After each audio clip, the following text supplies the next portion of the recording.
నన్ను బలపర్చు క్రీస్తు యందు నేను సమస్తము చేయగలను.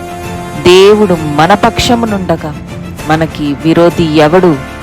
ఆమేన్, ఆమేన్. వ్యర్థమునై ఉన్నవి కనుక వాటికి దూరంగా ఉండుము. చాలా ముఖ్యమైన వాక్య భాగం ఇది. అవివేక తర్కములు చెప్దాం అందరం. అవివేక తర్కములు. అవివేక తర్కములు ఏమిటి? అవివేక తర్కములు అసలు అవివేకమే ఒక భయంకరమైన విషయం. వివేకము అంటేనే శ్రేష్టమైన గ్రహింపు. అసలు వివేకం లేకపోవడం అనేదే మూర్ఖతకు ఒక అక్కనో చెల్లినో వంటిది.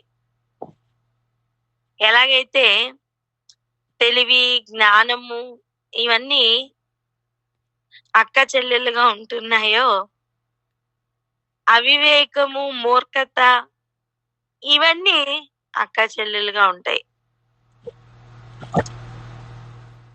అసలు వివేకం లేకపోవడమే ఆ వ్యక్తి ఎటు వెళ్తున్నాడో అర్థం కాదు. ఆ వ్యక్తి చుట్టూ ఏం జరుగుతుందో గ్రహింపులోనికి రాదు. ఒక విషయం చెప్తుంటే ఇంకొకటి ఏదో అర్థమవుతుంది. ఇదే అవివేకం. పాము వలె వివేకంగా ఉండమని ప్రభువే చెప్పారు. సో అవివేకంలో ఏం మిస్ అవుతుంది? వివేకం మిస్ అవుతుంది, గ్రహింపు మిస్ అవుతుంది. నీ చుట్టూ ఏం జరుగుతుందో నీకు తెలియదు. ఆ వ్యక్తికి తాను అనుకున్నదే కరెక్ట్ అనుకొని, లేదా చెప్పుడు మాటలే కరెక్ట్ అనుకొని, ఇలా ఒక 10 అడుగులు ముందుకు వెళ్ళి ఆలోచించగల శక్తిని వాళ్ళు కోల్పోతూ ఉంటారు. ఆ క్షణంలో ఏమనిపిస్తుందో అది చేస్తూ వివేకులు కాకుండా అవివేకులుగా ప్రవర్తిస్తూ ఉంటారు. ఇది అవివేకం యొక్క డేంజర్ జోన్. ఇలా ఉంటుండగా ఇక అవివేక తర్కములు అట. వాదించడం, తర్కించడం. ఈ మాట అంటే ఏమొస్తుంది? ఈ మాట ప్రభువుకి అంగీకారమేనా? నా స్థలంలో ప్రభు ఉంటే ఇలాగనే ఉంటారా?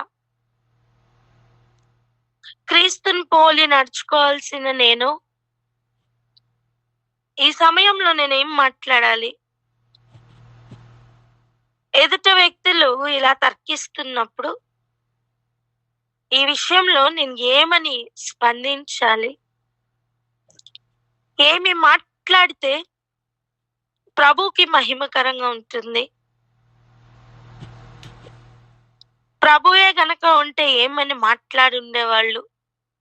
ఇటువంటి ఆలోచనలన్నీ దూరమై కేవలం అవివేక హృదయంతో తర్కిస్తూ వ్యర్థమైపోతున్న పరిస్థితులు ఉంటున్నాయి.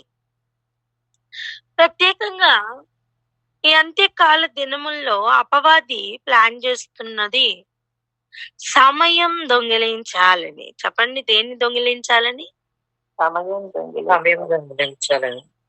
మనకున్న సమయాన్ని దొంగిలించాలని అపవాది సకల ప్రయత్నాలు చేస్తున్నాడు. ఈ అవివేక తర్కముల వలన వాడు జయం పొందుతున్నాడు. ఇంకా చూడండి, వంశావళులను, కలహములను, ధర్మశాస్త్రమును గూర్చిన వివాదములను, నిష్ప్రయోజనమును వ్యర్థమునై ఉన్నాయట.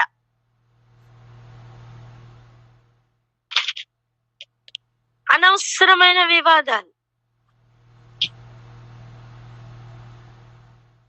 అక్కర్లేని మాటలు. ఇప్పుడు స్టెఫన్ కూడా మాట్లాడాడండి. పౌలు కూడా అనేక మందితో సమాజ మందిరాల్లో మాట్లాడుతూ తర్కిస్తూ వారిని ఒప్పిస్తూ కదిలారు. కానీ ప్రస్తుతం ఉన్న క్రైస్తవ జీవితానికి ఏది నిష్ప్రయోజనమైన కాన్వర్జేషనో గుర్తుపట్టే జ్ఞానం ఈ పెద్దలకు ఉండాలి అని ఇక్కడ రాస్తున్నారు. ఏది నిష్ప్రయోజనమైనదో, ఏది వ్యర్థమైనదో గుర్తుపట్టే జ్ఞానం కావాలని ప్రార్థన చేద్దాం. మొదటిగా అవివేక తర్కముల్లోనికి లాగి చాలా మందిని ఆ ఉచ్చు బిగించి బయటికి రాలేక ఇక దానిలోనే చిక్కుకుపోయేటట్టు చేస్తూ సమయంను వ్యర్థం చేయాలని ప్రయత్నిస్తున్న అపవాది తంత్రములో నుంచి అనేకులు బయటపడి తాము ప్రారంభించిన తమ విశ్వాస జీవితంలో వారు పరిపూర్ణులు అవ్వాలని, అనేకులను పరిపూర్ణులు చెయ్యాలని ప్రార్థన చేద్దాం. ఏది వ్యర్థమైనదో దాని మీద ఇన్వెస్ట్ చేస్తున్నారు. వారి సమయంను దాని మీద వెచ్చిస్తూ వారు నిష్ప్రయోజనమైన దాని వెంట వెళ్ళిపోతున్నారు. అలా వెళ్ళకూడదని సడన్ బ్రేక్ వేసి, వారి ప్రయాణాల్లో సడన్ బ్రేక్ వేసి ఒక్కసారి అటు ఇటు చూసి, నేను ఎక్కడ ఉండాలి, ఎక్కడున్నాను, నేను ఎటు వెళ్ళాలి, ఎటు వెళ్తున్నాను, నన్ను ఎందుకు ప్రభువు పిలుచుకున్నారు, నేను ఆ మార్గంలోనే ఉన్నానా లేదా అని చెక్ చేసుకొని వెనుకకు మళ్ళీ ఆయన చూపించు మార్గంలో వారు సురక్షితంగా ప్రయోజనకరంగా ప్రయాణించులాగిన వారి కొరకు ప్రార్థన చేద్దాం. ఇదిగో ఒకానొక దినం రాబోతుందట. వాడు చేసిన పని నిమిత్తం వాడు జీతం పొందు సమయం అది. అయితే జీతం ఎలా పొందుతాడో తెలుసా? వాడు కట్టడం అగ్ని చేత దేవుడు బయలుపరుస్తారట. అర్థం, అగ్ని చేత కాల్చి ఆ బిల్డింగ్ లో ఏం మిగిలిందో దాన్ని వడబోసి ఆ వడగడితే మిగిలిన దానికి వెల కట్టి జీతం ఇవ్వబోతున్నారు ప్రభు. గడ్డితోనే కట్టామనుకోండి, సర్వ శరీరులు దేన్ని పోలి ఉన్నారు? గడ్డిని పోలి ఉన్నారు. గడ్డితోనే కట్టేసి పైన సున్నం అందరికీ కనిపించేది కామన్ గానే ఉంటది. లోపల ఏం కట్టామో ఎవరికి తెలీదు, ప్రభుకి తప్ప.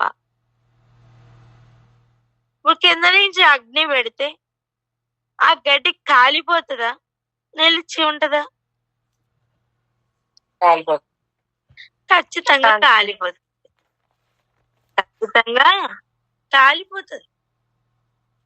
అదే విధంగా మరి కర్రలు, బంగారము, మట్టి, ఇనుము, ఇలా చాలా లోహాలు ఉన్నాయి కదా, కట్టడానికి చాలా వాడతాం కదా. మరి ఆ పదార్థాలతో కడుతూ ముందుకు కదులుతూ ఉన్నప్పుడు బయట ఏమి కనబడదు, బయటకేమీ తెలీదు. అన్ని గచ్చపూత పూసి ఒకే విధంగా అనిపించవచ్చు. లేదా రాళ్లతో కట్టుబడి చేస్తున్నారు అనుకోండి, దాని మీద ఎక్కువగా ప్లాస్టింగ్ మనం చూడం.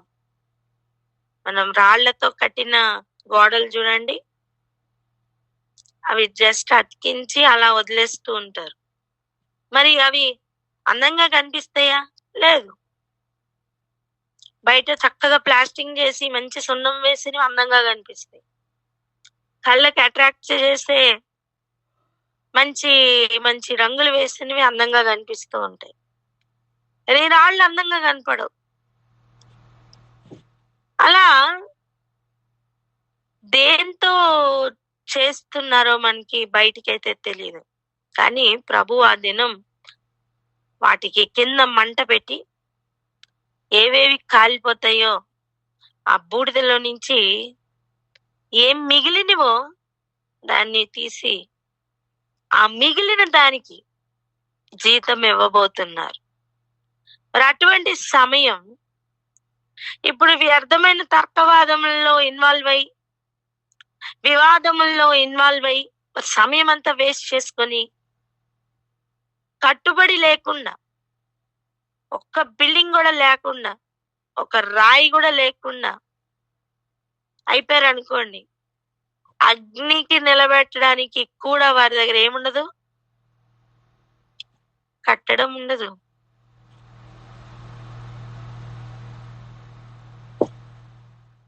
ఎంతమందికి అర్థమవుతుంది?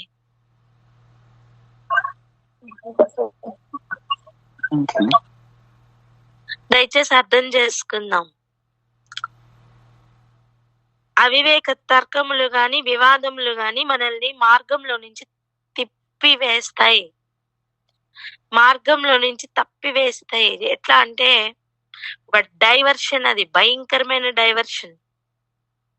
నేను ప్రయాణం చేస్తున్నాను, చాలా బాగా మాట్లాడేశాను, నేను ఎదుటి వ్యక్తిని మాట్లాడనివ్వలేదు, ఆ వ్యక్తి అలా అంటే ఇలా అనేసాను, ఇలా చాలా ఆనందపడిపోయే పరిస్థితులు ఉంటాయి. కానీ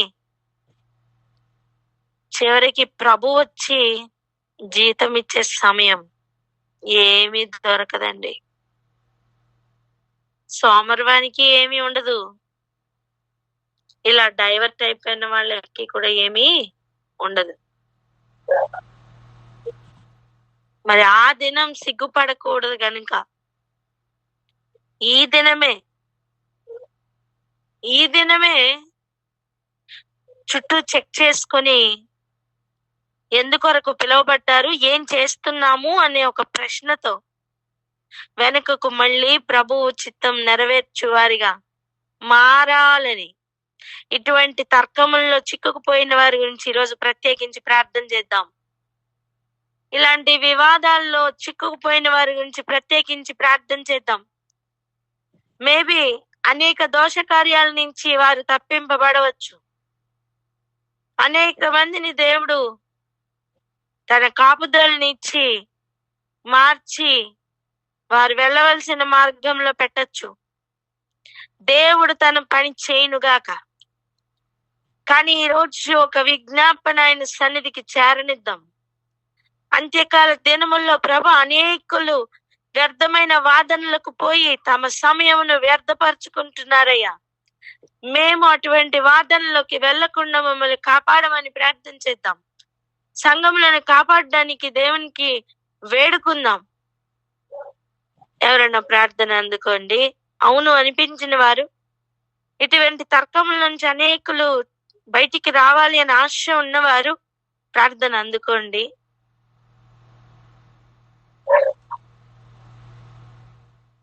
స్తోత్రం తండ్రి, స్తోత్రం అయ్యా, స్తుతులు రాజా, స్తోత్రాలు నాయన, స్తోత్రాలు తండ్రి.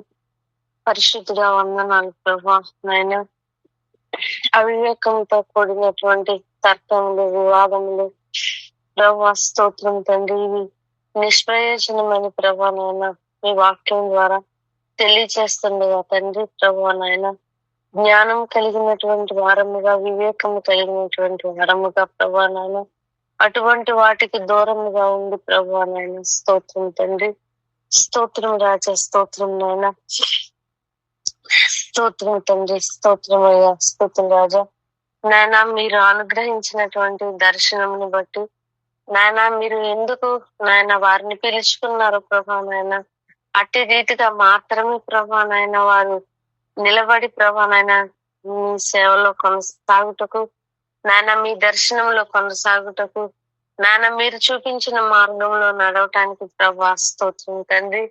నాయన స్తోత్రం తండ్రి. నాయన చెక్ చేసుకుంటూ ప్రభా నాయన మరి నాయన మీ చిత్తానుసారంగా నడవటానికి కావలసినటువంటి జ్ఞాన హృదయమును, వివేక హృదయమును తండ్రి ప్రభా నాయన మీరే అనుగ్రహించమని స్తోత్రం తండ్రి. ఇటువంటి వివాదములలో చిక్కుకొని ప్రభా నాయన స్తోత్రం తండ్రి ప్రభా నాయన వారి సమయం వ్యర్థపరుచుకోకుండా ప్రభా నాయన మీలో ముందుకు కొనసాగటానికి కావలసినటువంటి కృపను దయచేయండి తండ్రి. మీకు వందనాలు, మీకు స్తుతులు రాజా, స్తోత్రాలు నాయన, స్తోత్రాలు తండ్రి ప్రభా నాయన. మీరు పుటము వేసి నాయన మరి అగ్నితో నాయన మరి మమ్మలను పరీక్షించినప్పుడు ప్రభా నాయన మేము దేనితో కట్టబడ్డాము అనేటటువంటిది ప్రభా నాయన మమ్మలను మేము పరీక్షించుకుని ప్రభా నాయన స్తోత్రం తండ్రి ప్రభా నాయన. ఈ రీతిగా కాల్చబడినప్పుడు నాయన మరి ఎట్టి రీతిగా మిగల్చబడబోతున్నాము, ఏది మిగులుతుంది కాల్చబడిన తరువాత అని ప్రభా నాయన స్తోత్రం తండ్రి. అటు జ్ఞానం కలిగినటువంటి వారముగా ప్రభా నాయన మేము పరీక్షించుకోవటానికి నాయన మరి అది కాల్చబడినప్పుడు గడ్డి వలె ప్రభా నాయన మేముంటే అది పూర్తిగా బూడిదైపోతుంది కనుక ప్రభా నాయన మరి నాయన మరి ఎలాగ కట్టబడుతున్నాము, మరి కాల్చబడినప్పుడు మాలో ఏమి మిగులుతుంది అని ప్రభా నాయన పరీక్షించుకుని ప్రభా నాయన స్తోత్రం తండ్రి నాయన. నిత్యము ప్రభా నాయన చెక్ చేసుకుంటూ ప్రభా నాయన ముందుకు కొనసాగేటటువంటి వారముగా మా అడుగులు ప్రభా నాయన మీ దర్శనం ప్రకారం మేము వేయటానికి నాయన కృప చూపించమని అట్టి జ్ఞాన హృదయము, వివేక హృదయము ప్రభా నాయన మేము కలిగి ఉండటకు సహాయం దయచేయండి తండ్రి. ధర్మశాస్త్రం గురించినటువంటి కలహములు, వివాదములు నుండి ప్రభా నాయన దూరముగా ఉండి నాయన మీలో ముందుకు కొనసాగేటటువంటి వారముగా నాయన కృప చూపించమని యేసే పరిశుద్ధ నామంలో ప్రార్థించి వేడుకొని పొంది ఉన్నాం మా ప్రియ పరలోకపు తండ్రి. ఆమేన్. ఇప్పుడు ఒక పని అప్పగించబడింది అనుకోండి. ఆ పనిని అప్పగించబడిన వాడు లేదా స్వీకరించిన వాడు నించుని మాట్లాడుతూ ఉంటే పని అవుతుందా? పనిలోనికి వెళ్ళి పని చేస్తుంటే పని అవుతుందా?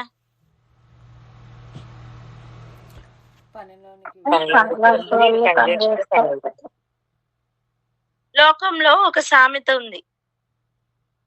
పూసే గాడిద వచ్చి ఏం చేసిందట? మేసే గాడిద ఏం చేసిందట? చెడగొడుతుందట. అర్థం ఏంటి? కూసే గాడిద అంటే ఏంటి? కబుర్లు చెప్పే గాడిద. మేసే గాడిద అంటే ఏంటి? పనిలో ఉండి తినే గాడిద కదా. తింటున్న గాడిదని మాటలు చెప్పి కూసి అరిసే గాడిద చెడగొట్టిందట. ఇప్పుడు అరుస్తున్న గాడిద నోటితో తినగలదా? రెండు ఒకేసారి సాధ్యమేనా? సారీ, రెండు ఒకేసారి సాధ్యమేనా? కాదు. అదే విధంగా అవివేక తర్కములు పెట్టుకున్న వారు పనిలో ఉండలేరండి. దేవుడు చెప్పిన పని ఎన్ని ఉన్నాయి, ఎన్ని పనులున్నాయి. పని చేసే వాని దగ్గరికి వెళ్ళి టైం లేదు, గబగబా పని చేసుకుంటున్న వాని దగ్గరికి వెళ్ళి నువ్వు నించుని మాట్లాడుతున్నప్పుడు మరి ఏమంటారు? మరి ఏం చేస్తారు చెప్పండి? చేస్తున్న పనిని ఆపి మాట్లాడతారు. ఎంతసేపు మాట్లాడతారు? ముందున్న పని ఎక్కువ విస్తారంగా ఉన్నప్పుడు మాట్లాడుకోవడానికి సమయం ఉంటుందా? మరి ఏం చేస్తారు? ఇంకా ఒకరికొకరు సాయపడి ఆ పనిని కంప్లీట్ చేయడానికి పరుగులు పెడతారు. అవునా కాదా? చెప్పండి, అవునా కాదా? ఇప్పుడు నువ్వు ఒక ప్రయాణానికి వెళ్ళాలమ్మా, సాయంత్రం 5 గంటలకంతా నీకు ఫ్లైట్ ఉంది, నువ్వు బయలుదేరిపోవాలి. ఇక్కడ మాట్లాడుతూ ఉంటే పని అవుతుందా? పని చేసుకుని గబగబా అన్ని సర్దుకొని నేను అక్కడికి ఏం అవసరమో అవన్నీ సిద్ధపడాలి కదా, మరలా వెనక్కి రాలేవు కదా. సో ఏం చేయాలి? కబుర్లు చెప్తే సరిపోతుందా? నించుంటే సరిపోతుందా?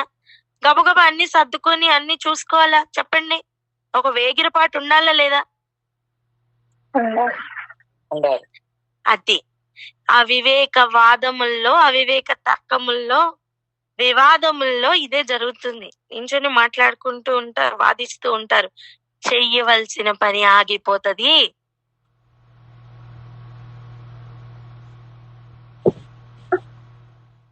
అక్షరాల కూసేవన్నీ కూడా వచ్చి మేసే వాటిని పాడు చేస్తున్న పెద్ద డేంజర్ జోన్ అన్నమాట.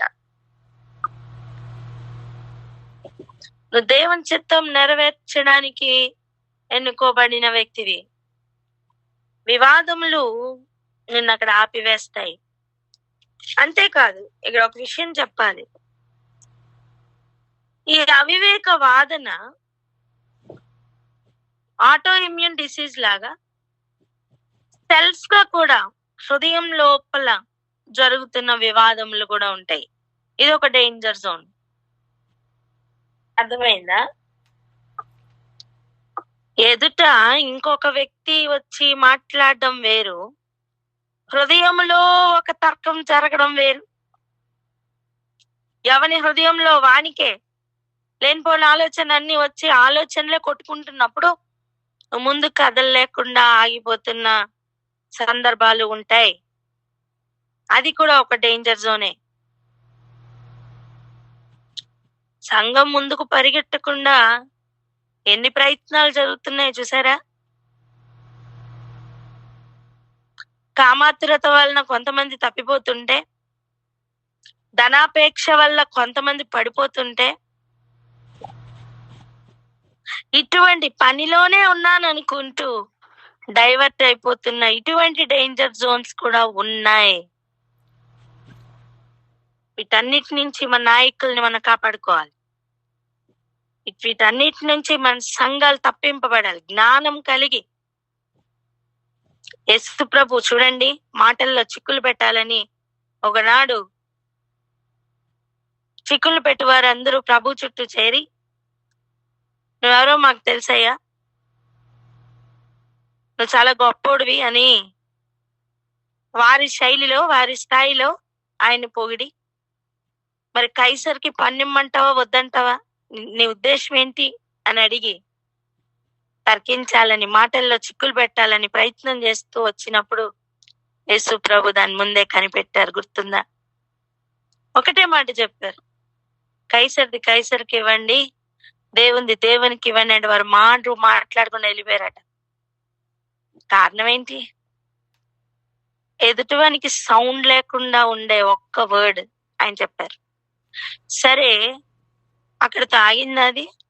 లేదు.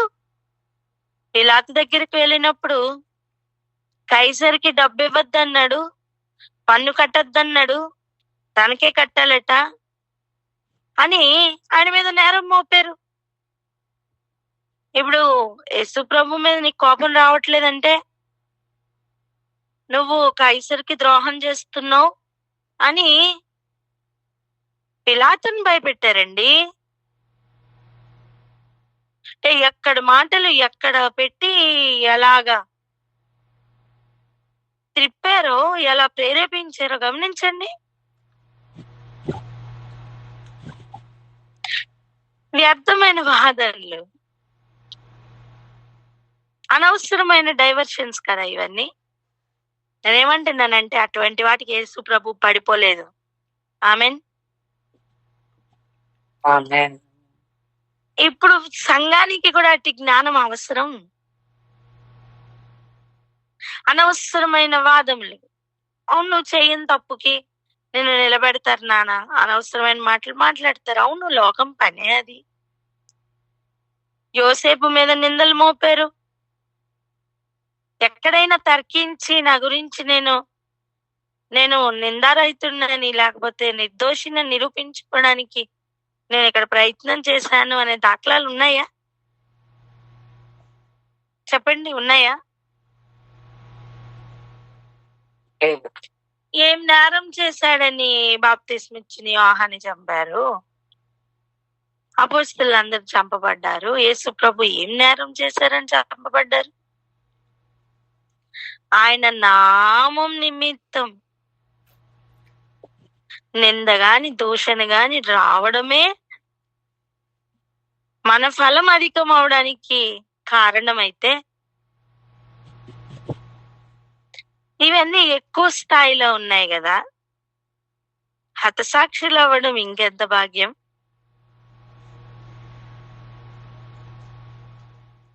వాదించువాడు, తర్కించువాడు, ఎదురు నిలబడువాడు ఎంతగా డైవర్ట్ అయిపోతున్నారు. ఇప్పుడు అర్థమైందా?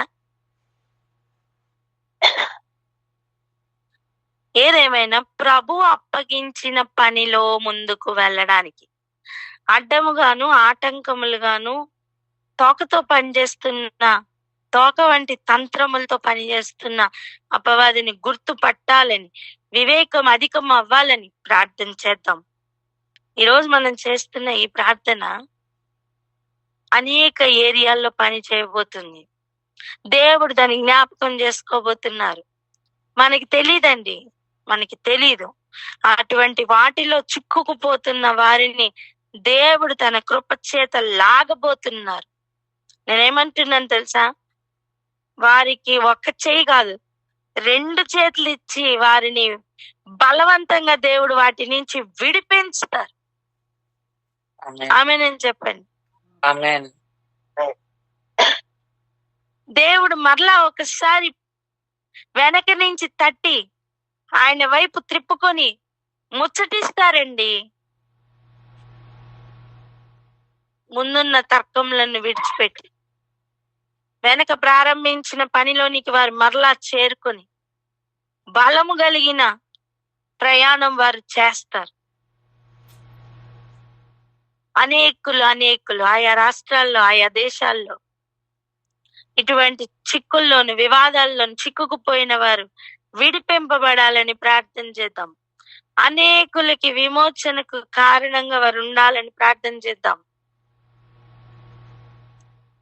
ప్రార్థన చేస్తున్న సమయంలో ఇవన్నీ కూడా అంశంలో ఎత్తుపెట్టి ప్రార్థన చేద్దాం. ఇంకొక మాట కూడా చదువుకుందాం రండి. ఇదే అధ్యాయం 10-11 వచనాలు చదువుదాం. తీతుకు రాసిన పత్రిక 3వ అధ్యాయం 10-11 వచనాలు. మతభేదములు కలిగించు మనుష్యునికి 1-2 మార్లు బుద్ధి చెప్పిన తరువాత వారిని విసర్జించుము. అట్టివాడు మార్గము తప్పి తనకు తానే శిక్ష విధించుకున్న వాడై పాపము చేయుచున్నాడని నీవెరుగుదు. అది మతభేదములు కలిగించు మనుష్యుడు. ఎదురు పడితే వానితో టైం వేస్ట్ చేయకు. డైరెక్ట్ చెప్తున్నారు కదా. ఎవరట? ఏం భేదములండి? మతభేదం. ఈ అంత్యకాల దినములలో ఇవన్నీ ఎక్కువ అవ్వలేదా? చాలా ఎక్కువే కదా, చాలా ఎక్కువే. వారు ఎదురు పడితే ఏం చేయాలట? 1-2 మార్లు బుద్ధి చెప్పి తర్వాత ఏం చేయాలట? వాణిని విసర్జించవలెను. చెప్పాలి. దేన్ని విసర్జించాలి?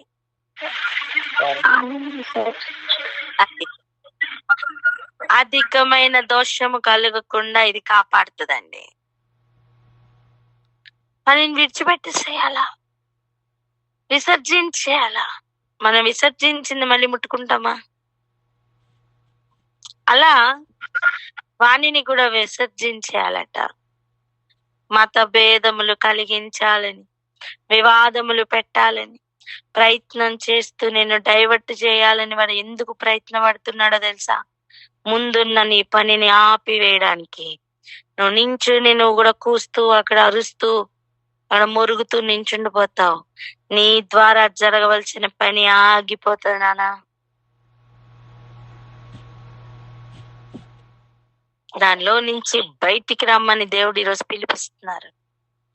నువ్వు ఎందుకొరకు నియమింపబడ్డావు? ఏం చేస్తున్నావు? అనవసరమైన తర్కములు దేవునికి ఇష్టం అనుకుంటున్నావా? లేదు. వివాదములు పెట్టుకుని దేవునికి ఏమైనా ఇష్టం అనుకుంటున్నావా? లేదు.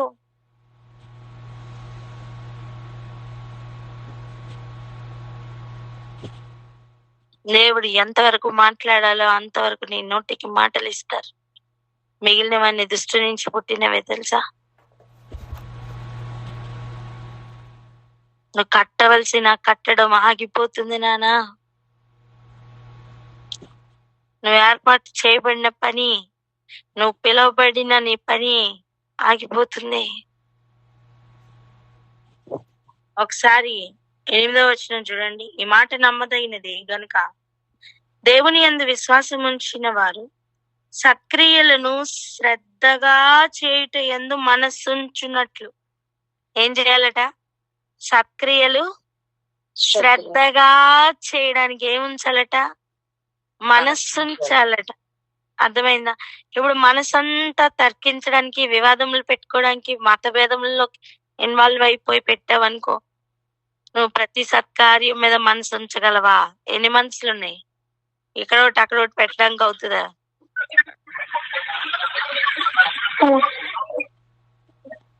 ఇప్పుడు అర్థమైందా ఇదెంత భయంకరమైన డేంజర్ జోన్, ఇదెంత భయంకరమైన డైవర్షన్? ఇప్పుడు అర్థమవుతుందా?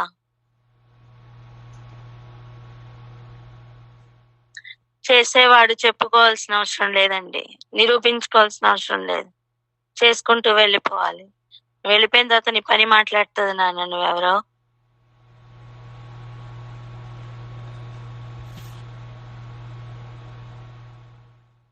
అక్కడ చూడండి. అందుకే చెప్తున్నారు, నీవి సంగతులను గూర్చి దృఢముగా చెప్పుచుండవలెనని కోరుచున్నాను. ప్రతి సత్కార్యం శ్రద్ధగా చేయడానికి మనస్సుంచాలని ఈ సంగతులు పదే పదే చెప్తూ వారి హృదయంలోనికి చొప్పింప చేయాలట. దాని కొరకే దృఢంగా చెప్తూ నిలబడాలట. ఇవి మంచివిను మనుషులకు ప్రయోజనకరమునై ఉన్నవి. చూసారా? ఏది ప్రయోజనకరం? క్రియలు ప్రయోజనకరం. ఏవి నిష్ప్రయోజనం? వివాదములు. చెప్పండి, ఏవి? తర్కములు, వివాదములు నిష్ప్రయోజనం అని చెప్పండి.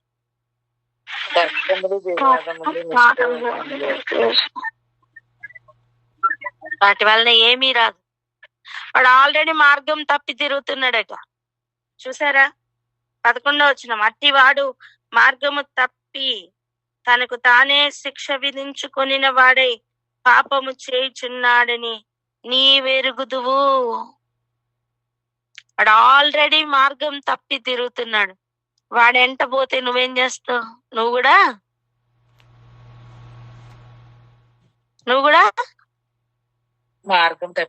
మార్గం తప్పిపోతావు నానా.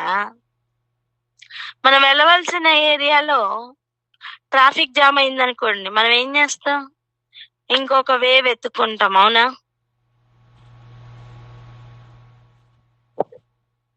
కానీ ముందు వెనక వెహికల్స్ ఉన్నవాడు ఏం చేస్తాడు? ముందు కదిలినప్పుడే కదులుతాడు. అవునా? ఇలా డైవర్ట్ అయిపోయే కంటే ఆ ట్రాఫిక్ లో ఆగి అవి కదిలినప్పుడు కదలడం మంచిది కదా, వేచి ఉండడం మంచిది కదా, పనిలో ఉండడం మంచిది కదా, మార్గంలో ఉండడం మంచిది కదా. నీ పరుగును ఎవరు ఆపకుండానట్లుగా జాగ్రత్తగా చూసుకోవాలి. పరిగెడుతూనే ఉన్నాను అనుకుంటూ మార్గం తప్పిన వాడు నిన్ను కూడా మార్గం తప్పించడానికి ప్రయత్నం చేస్తాడు. గుర్తుపట్టాలి. శ్రేష్టమైన వివేకం సంఘములను పరిపాలించును గాక. జ్ఞానం వివేకం అధికముగా అనుగ్రహింపబడును గాక.